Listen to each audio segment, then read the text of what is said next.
আগামী নির্বাচনে আওয়ামী লীগ থাকবে কিনা সেই সিদ্ধান্ত দলটিকেই নিতে হবে বলে মন্তব্য করেছেন অন্তর্বর্তী সরকারের প্রধান উপদেষ্টা ডক্টর মোহাম্মদ ইউনূস। ব্রিটিশ সংবাদ মাধ্যম বিবিসিকে দেওয়া সাক্ষাৎকারে তিনি এ মন্তব্য করেন। ডক্টর ইউনূস বলেন, আওয়ামী লীগকে সিদ্ধান্ত নিতে হবে তারা নির্বাচন করতে চায় কিনা। আমি তাদের জন্য সিদ্ধান্ত নিতে পারি না। নির্বাচনে কারা অংশগ্রহণ করবে তা নির্বাচন কমিশন সিদ্ধান্ত নেয়। সাক্ষাৎকারে চলতি বছরের ডিসেম্বর থেকে আগামী বছরের মার্চ মাসের মধ্যে আগামী জাতীয় সংসদ নির্বাচন অনুষ্ঠিত হবে বলেও জানিয়েছেন অন্তর্বর্তীকালীন সরকারের প্রধান উপদেষ্টা।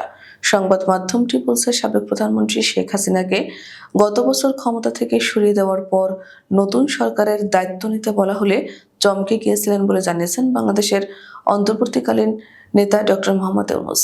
তিনি বলেন, আমার কোনো ধারণা ছিল না যে আমি সরকারের নেতৃত্ব দেব। আমি এর আগে কখনো সরকারি কর্মযজ্ঞ পরিচালনা করিনি এবং এর পরও পরিস্থিতি বুঝে ঠিকভাবে কাজ করতে হয়েছিল।